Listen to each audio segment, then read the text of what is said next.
Il est 19 h, Madame, Monsieur, bonsoir. Voici les titres du journal. Les vendeurs des bords de route reprennent leur place. C'est signe que la vie reprend, elle aussi, un peu son cours. Les premiers clients sont déjà là et le sourire dans les yeux des maraîchers aussi. Les commerçants déjà prêts pour le déconfinement. Les enseignants ne veulent pas en entendre parler tout de suite. Il est temps pour les uns, c'est trop tôt pour les autres. On en saura plus demain. Le porte-parole de l'intersyndicale parents enseignants Tepoanouisno nous dira pourquoi il est contre la reprise de l'école le 4 mai en direct dans un instant. Le sport de haut niveau ne se met pas en mode pause, jamais. Il a donc fallu trouver des solutions rapidement pour continuer de s'entraîner et d'entraîner les autres. Esprit créatif obligatoire. Et puis vous allez retrouver le chanteur Rataru chez lui à Wapo, aux Marquises. Vous verrez tout à l'heure comment il a vécu cette période, ce qu'il en a fait pour se sentir mieux. Un peu de retour aux sources dans ce journal. Le tout premier cas avait été signalé il y a maintenant 1 mois et demi. La Polynésie compte 57 cas de coronavirus ce soir, un chiffre qui reste stable malgré la hausse du nombre de dépistages, 2266 aujourd'hui. Et sur les 57 cas cumulés, seuls 14 présentent encore des signes de la maladie.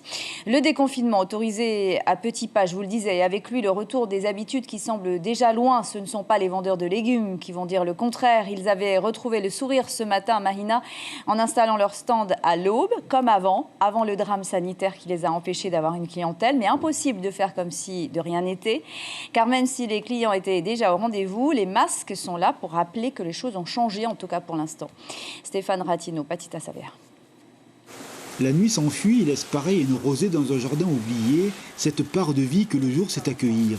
Et ces gestes d'habitude, presque mécaniques, des étals à préparer, retrouvent en ce dimanche l'étonnante saveur de la vie. Depuis 32 ans, la famille de Claude tient ce stand. Et de mémoire collective, peu de dimanches furent rayés du calendrier. Il a fallu ce virus, et le train-train dominical a trouvé le rideau de fer. Une tristesse. Mais aujourd'hui, ils sont là. Et la corne d'abondance du mât du dimanche, qui fit saliver jusqu'au grand nom de la littérature, retrouve ses lettres de noblesse dans les repères populaires. C'est un plaisir d'ouvrir parce que ça fait quand même plus d'un mois qu'on a fermé. Et aujourd'hui, c'est la grande joie. Hein? On a besoin d'argent parce que pendant 1 mois et demi, on n'a pas travaillé, on n'a plus de tout. Hein. Il est 6 heures, est-ce que les clients sont déjà là ? Ou tu attends encore plus de monde? Ça commence timidement. On va attendre plus de monde parce que là, je pense que certains des clients ne savent pas qu'on est ouvert. C'est jeudi dernier que le ciel s'est éclairci. La mairie de Maïna a à nouveau autorisé les marchands devant le collège. Et sur l'étal forain, déjà l'idée du festin. Les clients sont venus, parfois liste en main, pour que les palais, tout autant que les mots, fêtent ces retrouvailles. Là, avec ces secrets de cuisine qui font le délice des répétitions culinaires et gastronomes. Ça fait un moment que ça nous manquait, et puis là, spécialement le dimanche avec tous les plats typiques du dimanche, avec du koé, du fafa, des choses comme ça. C'est ta grand-mère qui t'a demandé de venir parce qu'elle aime ce mât-là. Voilà, c'est tous les dimanches que je viens chercher des plats pour le dimanche. Donc tu as renoué avec la tradition du dimanche aujourd'hui. Voilà, c'est ça. Comme j'ai su que ça va être ouvert, je suis passé là. Tu penses que c'est important que ces commerces comme ça ouvrent à nouveau? Ah oui, bien sûr, parce que c'est la ressource, ça. Ils font que ça, que le week-end, quoi. Il n'y a personne qui travaille, quoi. C'est des deux TT. Bien sûr, il y a encore le confinement, les masques et les gestes à ne pas oublier, même si dans l'euphorie du moment, il y a déjà comme un air d'avant, de ce début du mois de mars où Louis distraite des gens entendait parler d'un virus, au loin. Aujourd'hui, à défaut de l'éloignement de la menace virale, les clients sont là, gourmands de vivre comme dans un jour de libération. La grande partie est partie là. Il y a pour la saucisse, pour la chou, pour les fafas, pour les citrons, du havaripoa, poisson cuit au lait de coco, poisson cuit taïro, fafarou, du pot et ça y est, c'est parti. Ce qui veut dire que les gens sont venus rapidement ce matin. Ah oui, ce matin à 4 h déjà ils étaient là, même la police. Hein. Donc ils avaient envie de retrouver l'habitude du dimanche. Voilà, justement. Il est 6 h, Maïna se lève. Les dimanches veulent rester des dimanches. Il commence à voir le bout de la nuit. Ah oui, il nous a manqué ce goût de la vie. Le déconfinement sur toutes les lèvres, le secteur économique en rêve, mais le monde enseignant le craint. beaucoup. 8 syndicats d'enseignants et de parents d'élèves ont écrit au président et au haut-commissaire pour leur faire part, je cite, de leurs très fortes inquiétudes quant à la reprise programmée de l'école. Si les commerçants espèrent la reprise sur fond de gestes barrières, les enseignants réclament de leur côté un protocole sanitaire détaillé ou quand le traumatisme s'invite à la sortie du confinement. Nicolas Suir, Riyata Buluk et Patrick Tinsin. Toujours pas d'annonce quant à la prolongation ou non du confinement. L'ensemble des syndicats de l'enseignement ont envoyé une lettre au président de la Polynésie française et au commissaire. Pour eux, une reprise des cours le 30 avril serait prématurée. Ils demandent impérativement un protocole sanitaire détaillé. Concernant l'accueil des élèves, la distanciation, les préconisations, tout ça, on n'a pas de cadre. Et je pense qu'il faut qu'on ait un cadre validé par la cellule sanitaire, comme en métropole, pour que nous soyons vraiment rassurés et que si problème y est, que les responsabilités ne retombent pas sur les enseignants, sur les personnels qui exercent. Au contraire, le secteur économique attend la reprise avec impatience.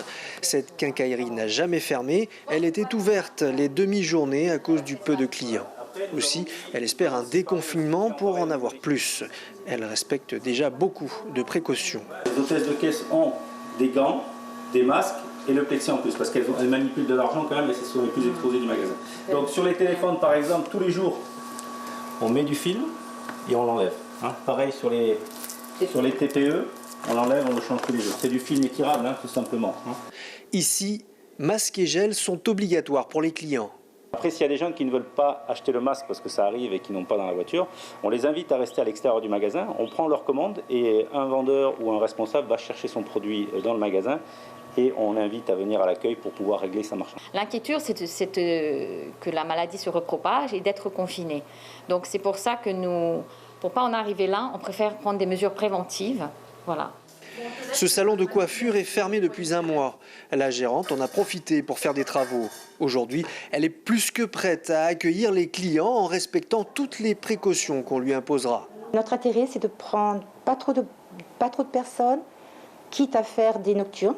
Moi, je suis prête et mon équipe aussi. Je pense qu'ils sont d'accord avec moi, tellement qu'ils ont envie de reprendre le travail. Ils n'en peuvent plus eux aussi. Elle s'est déjà organisée pour limiter le nombre de clients ainsi que son personnel. Je prends une cliente à peu près toutes les 2 heures. Comme ça, voilà, ça nous remettra. On commence à 8 heures, on pourra finir à 20 heures s'il faut. Et donc, comme on sera 3, je vais essayer d'organiser le planning de façon à ce qu'il soit bien allégé. Pour que les parents travaillent, les enfants devront retourner à l'école. Le gouvernement n'a que quelques jours pour répondre au secteur économique et au corps enseignant. Oui, c'est demain que le président Edouard Fritsch et le haut-commissaire nous donneront les modalités précises du déconfinement. Comment pourrait se passer ce déconfinement à l'école si la rentrée était programmée le 4 mai prochain? Est-ce que les élèves seraient préparés par demi-journée pour ne pas être trop nombreux dans les classes? Est-ce que le secondaire reprendra avant le primaire? Les cours à distance vont-ils continuer? Et surtout, quels seront les risques que prendront les élèves et les enseignants s'ils retournent en classe? Toutes ces questions, les parents se les posent évidemment et les enseignants aussi. Nous sommes en direct ce soir avec le porte-parole de l'intersyndicale parents-enseignants, Tepoa Nuisno. Bonsoir. Merci d'être en direct avec nous. Je le disais, vous avez envoyé une demande d'audience écrite au président du pays et au haut-commissaire. Vous êtes absolument opposé à la réouverture des écoles sans un protocole sanitaire strict et précis. Vous affirmez que les écoles sont des lieux de transmission forts. Vous pensez que c'est prématuré et que les autorités de l'État et du pays n'ont pas assez conscience du danger? Bonsoir Natacha, bonsoir à tous les téléspectateurs. Vous avez très bien résumé le contenu de notre courrier que nous avons adressé au commissaire et au président du pays. Je souhaite tout d'abord dire que bien sûr que l'ensemble des parents, mais tout le monde, nous souhaitons que l'économie de notre pays redémarre.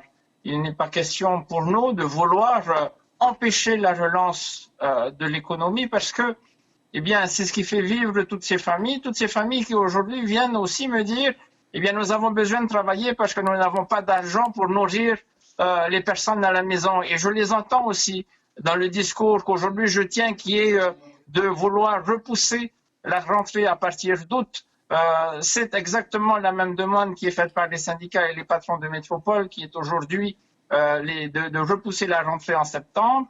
Il faut préparer les choses sereinement. Est-ce que vous avez pensé aussi aux 10 à 15% d'élèves qui, selon la DG2E, sont coupés ou presque du monde éducatif parce qu'ils n'ont pas Internet? L'égalité des chances peut attendre, selon vous, ou au contraire, c'est une urgence? Je crois qu'il ne faut pas opposer aujourd'hui la relance de l'économie avec la santé de nos enfants. C'est important que les autorités du pays s'en rendent compte. On a bien vu dans le cadre des mesures de déconfinement qui ont été prévues dans les archipels, il n'y a eu aucun protocole sanitaire qui a été prévu, ni pour les personnels continus, ni pour les enseignants, ni pour les chauffeurs de bus. On ne peut pas jouer à l'improvisation parce que nous ne savons rien sur la maladie, on le voit bien. Il faut que les choses soient encadrées, que des protocoles stricts soient mis en place pour protéger la santé de nos enfants. C'est pour ça qu'aujourd'hui, nous venons saisir le président du pays et le haut-commissaire, parce qu'aucune consultation n'a été faite à l'égard des premiers acteurs de l'éducation, que nous sommes, nous, les parents, et que sont les enseignants également. C'est la première fois qu'une telle démarche est engagée, où nous nous retrouvons à signer un seul et même courrier, de la main dans la main avec les enseignants pour défendre ce cas. Tepouanouisno, est-ce que vous ne pensez pas qu'il faut s'organiser, quoi qu'il en soit, absolument pour un retour en classe, parce que c'est une priorité d'apprendre aux enfants et que cette relation enseignant-élève est essentielle? Bien sûr qu'elle est essentielle, mais en même temps, faut-il prendre des risques de santé pour nos enfants? Je n'en suis pas convaincu. L'école peut être reprise à la prochaine rentrée, ça ne va pas changer grand-chose. Les apprentissages pourront être repris lorsque l'on va reprendre la rentrée en août. En revanche, perdre une vie, ça n'est pas la même chose, je pense. Merci beaucoup, Tepouanouisno, d'avoir été en direct avec nous ce soir. On en saura plus sur la rentrée, donc demain aussi. Il est arrivé hier soir, il est impressionnant, l'avion militaire baptisé A400M, envoyé en renfort par les forces armées pour aider la population ultramarine dans cette période de crise, est à Tahiti pour 1 mois. Il est arrivé avec 10 respirateurs et des masques chirurgicaux. La Polynésie pourrait être mieux desservie aussi, jusqu'à ce que les vols inter-îles et internationaux soient de nouveau autorisés. Il peut aller jusqu'en Nouvelle-Zélande pour les évacuations sanitaires. Il y a 2 équipages pour optimiser les rotations. Nicolas Suire, Ignacio Raveino, Jacques Damour. L'A400M est un avion moderne de l'armée française, pouvant transporter 9 fois plus de fret que le CASA et ayant la capacité d'atterrir sur quasiment toutes les îles de la Polynésie française. Il est idéal pour désenclaver les forces militaires, mais aussi pour assurer les évacuations sanitaires et le transport logistique entre les îles de notre territoire. Sa venue est due en grande partie à la demande légitime du commandant des forces armées. Je ne peux pas la remplir correctement à l'heure actuelle, vu cette menace, si je n'ai pas ce type d'avion-là. Donc c'est une opportunité. On va pendant 4 semaines, donc comme on disait tout à l'heure, on va l'exploiter au maximum.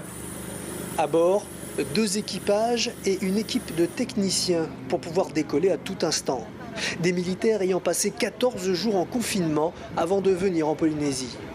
Ils sont logés de manière à être isolés du monde. Avec eux, du matériel médical a été débarqué. D'abord, il y avait des respirateurs, des gants pour l'hôpital, du gel hydroalcoolique. Ce sont des matériels qui sont destinés à l'hôpital principalement. Lors du vol de continuité territoriale, il y avait des masques FFP2 qui ont été apportés. Ce sont des masques qui sont destinés au personnel médical, au personnel soignant. La présence de l'A400M n'a pas été facile à obtenir. Le commandant supérieur des forces armées se félicite de ce petit exploit. C'est un avion qui est énormément sollicité et donc c'est un effort particulier qu'a fait la France à travers ses forces armées pour projeter cet avion-là de manière à justement nous donner de l'oxygène pendant un temps déterminé. Donc 4 semaines, c'est un effort qui peut vous paraître petit, mais c'est énorme. Et je vous signale juste que quand il y avait Irma aux Antilles, lorsqu'il y a eu le cyclone, l'A400M était resté 10 jours. Le haut-commissaire va donc recueillir les doléances de l'ensemble des maires, du pays et des services de l'État pour planifier au mieux l'agenda de l'A400M. Vous l'avez entendu, donc l'avion militaire restera 1 mois en Polynésie française. Et si vous pensez avoir des signes de la maladie, comme de la toux, de la fièvre ou des plaques rouges, composez le 15 ou le 444 789. Des professionnels de santé sont là pour répondre à toutes vos questions. Il y en a qui n'ont pas arrêté de travailler du tout pendant le confinement. J'ai nommé les athlètes de haut niveau. Impossible pour eux de faire une pause. Il faut pouvoir conserver son état de forme en dépit de toutes les restrictions imposées. Car pour ces athlètes, ce n'est pas 1 heure de sport qui est indispensable, mais 3 ou 4 heures, voire plus. On part tout de suite chez un triathlète professionnel et chez un entraîneur de judo qui ont dû s'adapter, Thierry Stempfler et Christian Dezeau. Un professionnel du triathlon qui parcourt 90 km à vélo sans quitter sa terrasse. Le cadre technique de la fédération de judo qui fait travailler à distance une dizaine d'espoirs de sa discipline. Les sportifs de haut niveau sont obligés de faire preuve de créativité pour ne pas trop régresser après des semaines de confinement. On est sur un Regoshi, Noah et Tom, on ouvre les bras. 4. Benjamin peut certes aligner 3 heures de vélo sur un rythme dicté par une application réservée à des champions. Il peut courir au pic rouge près de chez lui, faire de la musculation, bref, déployer toute son énergie. Il reste inquiet, ne serait-ce que par l'absence de toute pratique de la natation. La natation, c'est un sport de sensation essentiellement. Il n'y a pas de secret. Pour être un bon nageur, il faut tout simplement passer du temps dans l'eau et donc de nager beaucoup. Là, en ce moment, je vais dire que ça fait depuis le début du confinement que j'ai pas touché l'eau et là, ça va être très compliqué de rien que de retrouver le niveau que j'avais avant. Alors le vélo perd énormément d'eau, donc oui, je m'amuse à faire des longues distances, mais normalement, je devrais pas trop parce que à perdre autant d'eau, on peut aller à la blessure et ça, c'est pas du tout bon. Ça fait 1, 2. Cyril est encore plus dans l'embarras. Sport de contact par excellence, le judo sera encore prohibé pendant un bon moment. Alors il compense par du travail à distance et par vidéo interposée. Uchimata Regoshi et Morote aujourd'hui on revoit. D'accord ? Sous forme de Tabata, 20 secondes d'effort, 10 secondes de pause. On va essayer d'alterner droite et gauche. Donc il y a des moments où vous allez être en difficulté à gauche pour certains. Mais c'est pas grave, on est là aussi pour progresser. Et là on a une tension, on est légèrement vers l'avant. Il montre les gestes, travaillant avec des chambres à air, différents types d'élastiques, saisissant des chiffons pour garder les sensations du kimono. Bref, c'est l'imagination au pouvoir. L'idée c'est pas on se laisse rattraper, on peut pas pratiquer avec un partenaire, ok. Qu'est-ce qu'on peut faire pour progresser quand même en étant seul? Et le système des élastiques, c'est on a un ressort, donc on est un peu mis en déséquilibre, c'est travailler la bonne posture, le bon placement, travailler les déséquilibres avec les bras, le gainage, et ça ils n'ont pas forcément le temps, ou ils font pas l'effort quand ils sont sur un tapis de judo. Et là, ici, ils n'ont pas le choix, parce que c'est la consigne. Et du coup, ça va peut-être les amener à passer un cap. 2. On tient la posture. Pour tous ces sportifs, les compétitions ne sont pas prêtes de redémarrer. Mais ils espèrent être au rendez-vous quand l'heure sera venue, car ils ont perdu beaucoup de repères physiques ces dernières semaines. Prochain rendez-vous avec le vélo, ce sera quand ? Sûrement demain. Je roule 6 jours par semaine. On souhaite bon courage à tous les athlètes de haut niveau. Des nouvelles de l'une des îles les plus isolées de Polynésie, Rapa, aux Australes, où le confinement dit allégé est en marche et où l'on s'organise pour débarquer les marchandises du navire Tuhape sans risque de contamination. La mairie, en collaboration avec les services de santé et de l'équipement, ont établi un plan de sécurité sanitaire afin d'éviter tout contact. Un hangar a été aménagé pour entreposer le fret à destination de Tahiti. Tout le détail des colis a été répertorié par le service technique de la commune. On écoute le responsable Teuta Manuhiri qui répond à notre correspondante Maïré Anania. Ce matin, la commune a réceptionné tous les colis d'hiver. L'après-midi, les colis congelés. Nous avons listé, mesuré et pesé pour envoyer au bureau Tuhape. Le but de l'opération, c'est d'éviter tout contact avec l'équipage du bateau. On part en Marquise à Wapo, mais avec un chanteur vedette cette fois, Rataro, qui nous raconte son quotidien pendant la période de crise et de confinement. L'occasion pour lui de faire un vrai retour aux sources et de se rapprocher de la nature. En résumé, le moment de réveiller tous ses autres talents. Reportage de notre correspondant Lionel Tehaamouane. Regardez. À Wapo, le confinement était synonyme de retour aux sources. C'était le cas pour Rataro, en immersion dans son fa'apu. L'occasion pour lui de joindre l'utile à l'agréable. J'ai eu le temps de planter quelques concombres, quelques haricots. Et là, je suis en train d'alimenter mon paille avec un peu de scie ou de bois. Après une matinée passée dans le jardin, le moment était venu de se consacrer à une activité que beaucoup ignoraient. Depuis l'année dernière, j'ai commencé à me replonger dans cette forme de poésie qu'est la sculpture. C'est très beau et j'adore. Je passe mes moments fous là-dedans et c'est ma façon de me tenir dans ce confinement. Un confinement qui rime parfois avec des moments d'évasion et c'est bien fait. Depuis l'allègement du confinement, le quotidien a tout d'un coup basculé, comme un retour vers un élément familier. Ça m'a permis de prendre du temps, d'être avec mes enfants, d'inculquer plus de valeurs que je ne faisais pas pendant les jours où on travaille. Et on n'a pas le temps, on n'a pas pris le temps et on n'a pas suffisamment ouvert les yeux sur nous-mêmes, sur les valeurs de la famille. Ce qui est sûr, c'est que cette crise sanitaire aura permis à de nombreuses familles de se retrouver. Et c'est le son de la messe que l'on a de nouveau entendu aujourd'hui à Rivaoa. Les fidèles ont trouvé le temps long, même si toutes les célébrations étaient en direct sur Facebook. Cela ne remplace pas le besoin ni l'envie de se réunir. Et les fidèles ont chanté et prié ce matin. Même chose du côté des protestants qui avaient leur habit du dimanche, un dimanche à la messe. Donc pas banal du tout, après plus d'un mois de confinement dans les îles. Attention, les images qui suivent peuvent être choquantes pour tous les confinés. On part en Nouvelle-Calédonie où la population en plein déconfinement vient de vivre son premier week-end de liberté depuis la période de crise. Au programme, respirer, faire du sport, aller sur l'eau ou dans les airs, à chacun ses envies. L'important étant d'en profiter. Ambiance de bord de mer à Nouméa avec Laurence Aubry et Christophe Michaud. La liberté s'épanouit dans les loisirs en ce premier week-end de confinement adapté. Ce matin, les Nouméens étaient nombreux à investir les pistes cyclables, les plages et autres mises à l'eau de la capitale. Objectif commun, s'évader. Ça fait du bien. Qu'est-ce que vous avez prévu aujourd'hui ? Une petite sortie en famille, juste à l'îlot Sainte-Marie, voilà. De l'autre côté du débarcadère, c'est le retour du traditionnel coup de pêche. Le premier depuis 4 semaines. Mais il était temps, parce qu'on était vraiment... On n'en pouvait plus d'être à la maison. Et là, quand mon fils il m'a dit, tu veux faire un coup de pêche? J'ai dit de suite. Et c'est pour ça qu'on a été en Seine-Marie et pêcher nos rougets comme là. Une quinzaine de traversées enregistrées entre l'île aux Canards et la baie de Lansvata ce samedi. Les adeptes du farniente n'ont pas boudé leur plaisir d'un voyage en bateau-taxi pour aller bronzer.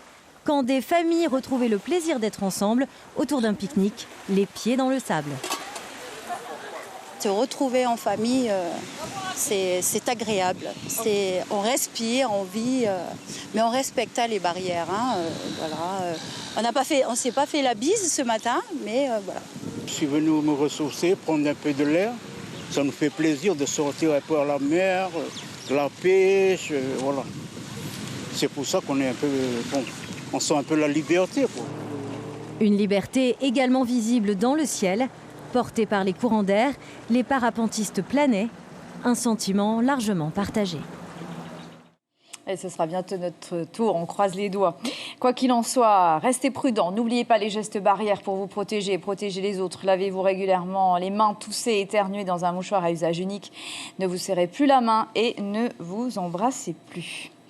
Le coronavirus qui a fait ce soir 206 000 morts dans le monde, dont 5 900 en Allemagne, 4 200 au Brésil, 740 en Russie et 200 en Israël. 22 800 personnes en sont mortes en France, 24 aux Antilles. On ne compte pas de morts à La Réunion. Et 1217 cas ont été confirmés au total. Outre-mer. Je vous rappelle l'information principale de ce journal. Les enseignants ne veulent pas de rentrée scolaire le 4 mai. Ils estiment que ce serait trop risqué. Ils vont le dire aux autorités de l'État et du pays qui doivent justement annoncer les règles du confinement demain. Et à la une de la presse demain, à la une de la Dépêche d'abord, retour à l'école, parents d'élèves et syndicats inquiets. Et à la une de Tahiti Info, le déconfinement divise. Voilà, c'est la fin de ce journal. Merci d'être là tous les soirs. Passez une excellente soirée en famille, restez chez vous.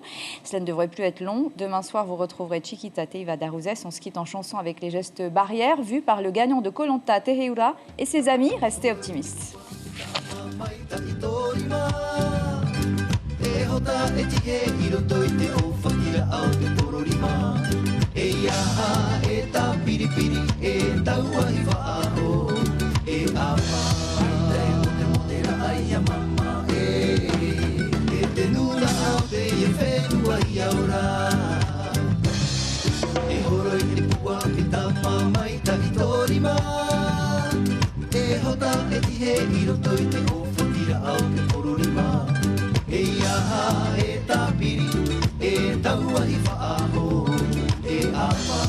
Retrouvez notre journal en replay sur notre site internet.